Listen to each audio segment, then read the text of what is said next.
Hello, beautiful. Today I'm going to be sharing with you something so simple, but it's one of those things that you apply it and it's going to change the entire trajectory of your life. One of the most simplest things that I've ever learned. I was reading this book, right? And I'm going to be sharing more wisdom that I find from this book. It's basically a course in reality transurfing. If you've read reality transurfing, this book here is just like a summary on what to do so you can apply the whole reality transurfing model. And I noticed this model right here that I'll be showing you, most of the things apply so much to Islam. And I'm like, this is exactly why the methods that this guy is teaching in his book, they work.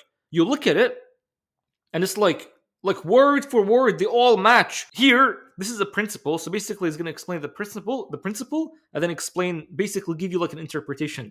I just said the word basically like four times. But anyway, so the principle is called my world cares. Let's just read it.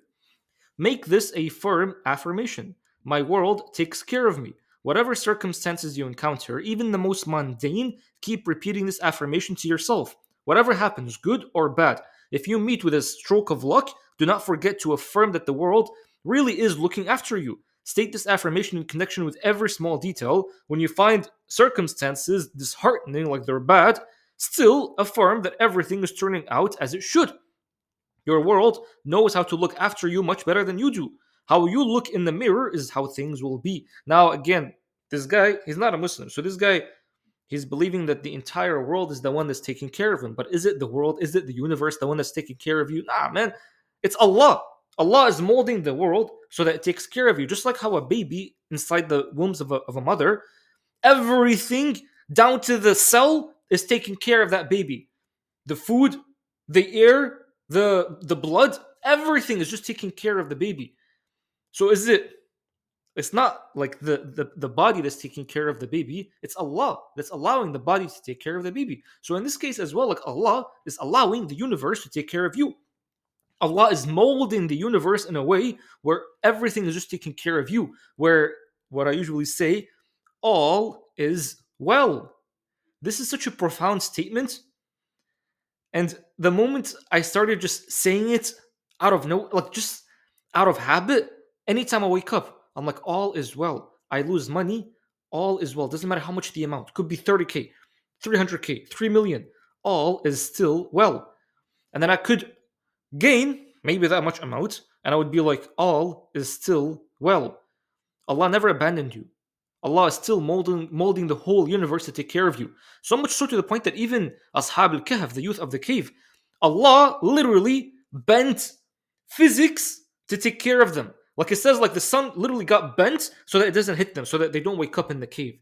So if Allah is literally bending physics, the entire universe, just to take care of you, that means that every single moment, Allah was always taking care of you. And the only one that went further away from Allah is you. Not Allah went away from you. You went away from Allah. So Allah even talks about Surah Al-Duha. When Muhammad Sallallahu the Prophet, he started feeling like, well, I haven't gotten revelation in so long, and Allah was saying that He never abandoned you. Allah never abandoned you. Allah was always there with you. And this is a very beautiful mindset shift that once you just start having, your entire world changes. And something he said was so beautiful here, how you look in the mirror is how things will be. Remember what I told you, the mirror principle? The mirror is only going to be reflecting what you're feeling. So if you're feeling like, oh, the world is just so against you, everything is just so against you, anything you would do, it's so bad for you, that's when everything will truly turn out to be bad for you. And by the way, I read a hadith the other day that says that, well, I'll just paraphrase it. I'll put it actually into my own words because I forgot the hadith. Any should have, any could have, any would have is all words of the shaitan. Don't ever say would have, could have, should have. Never. Because, Habibi, what world are we in? The world of Allah. Can you should have in the world of Allah? Can you could have?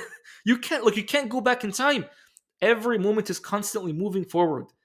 There is always a new moment, a fresh moment. So you can't go back in time. So anytime people say, I should have done this, I'm like, what are you talking about?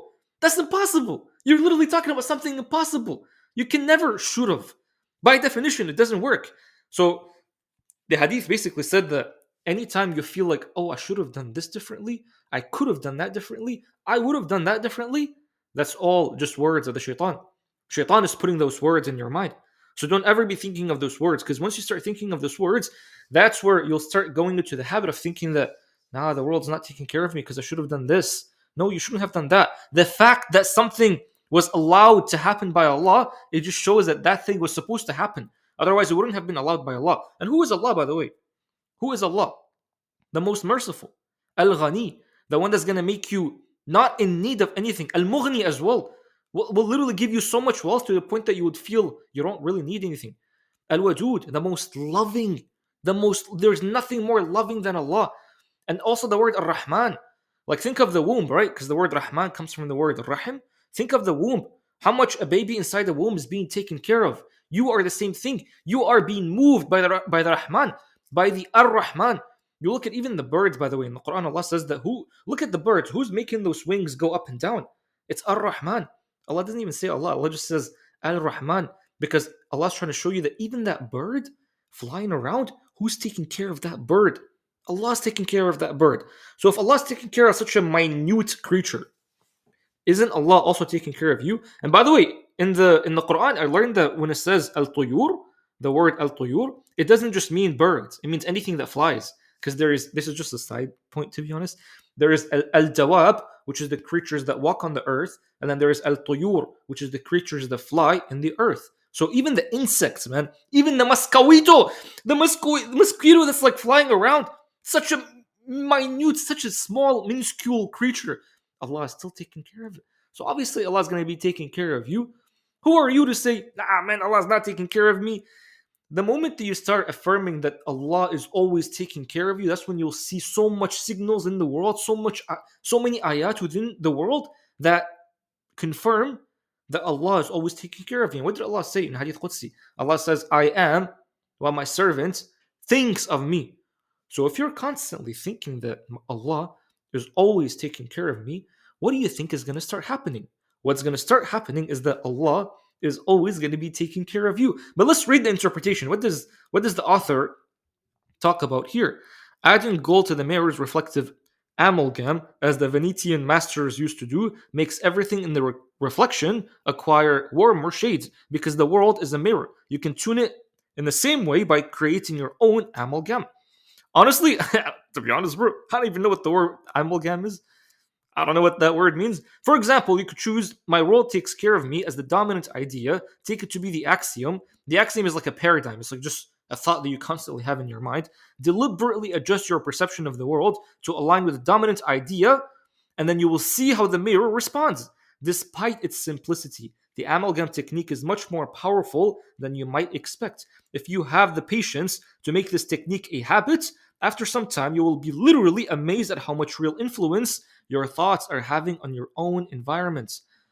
Again, man, for those of you that are going to say, nah, bro, it's not the thoughts that are having influence on the environments. It's Allah. It's only Allah. We're both right, Habibi. We're both right. That's literally like saying, nah, bro, it's not the medicine that's curing you. It's just Allah. Nah, man, it's not the clouds that are bringing down the rain. It's just Allah. We're saying the same thing, bro. The same thing. Allah shows you the mechanism, but it always goes back to Allah. So it's always Allah. So it's not that your thoughts are having an influence on the environment, it's Allah. But the seed is your thoughts. The seed is literally your thoughts. This has been proven time and time again, especially by quantum physics. Your attention, wherever you put it, you're bringing energy. So where you place your attention, you're placing your energy. And that's where you're literally placing your life in there. Like, you know if someone is loving you or not by the level of attention they give you. If someone's not giving you attention, you can tell, that person is not giving you much love, and you'll feel it. Like if your spouse is not giving you much attention, you'll feel it, and you'll start to feel sad about that. The more attention they give you, the more you're just like you feel the love. So attention is something so powerful. Wherever you're putting your attention, you're bringing energy. So now think about this. If you're constantly putting your attention on negative thoughts, thinking that, nah, everything's just bad happening, the world is just against me, Allah is against me. That's the worst type of thought that most Muslims have for some reason. It's very sad. They're like, Allah is just trying to punish me. Allah is just trying to test me. Any of those thoughts that you have, if these are your dominant thoughts, you will be seeing more things that will come to your life that confirm your thoughts. So it's very important for you to safeguard your thoughts. And how do thoughts even come? They come by the things you look at and the things that you hear and the things that you feel. So if you're constantly looking at bad things, you will start to get more thoughts that are bad. And what's going to happen is that that's going to become your axiom. Here, the word axiom, that's going to become your paradigm. That's going to become the dominant idea within your mind to the point that that's the only thing that you think of unconsciously, subconsciously, without you even knowing it. Can you really say right now with full conviction that you know that Allah is always taking care of you? I'm not asking you if when you talk with someone in a conversation and then you're just like, Alhamdulillah, Allah is always taking care of me and blah, blah, blah. I'm saying, like, do you truly believe that Allah is always taking care of you? Because if you truly believe that Allah is always taking care of you, and not just believe, but you know, that means that any risk that you go into, starting a business, starting a family, doing anything, bro, anything, any risk that you go into, you just know that it's going to work out.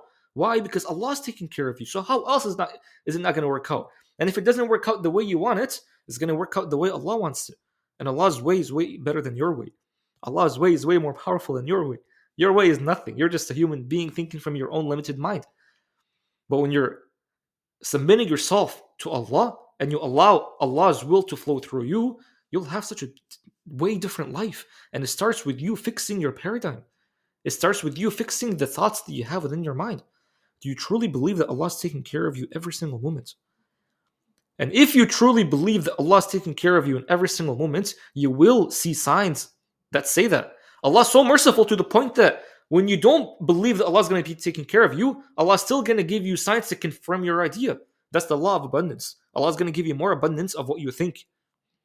Law of abundance. So now if you're believing that Allah is always going to be taking care of you, then Allah is always going to be taking care of you. And you'll see ayat, you'll see signs that confirm that what you're thinking is real. But anyway, man, I'm hoping this video is helpful. Again, this is such a small mindset shift that you can have. Allah is always taking care of me. Allah is always taking care of me. Whatever I do, Allah is always taking care of me.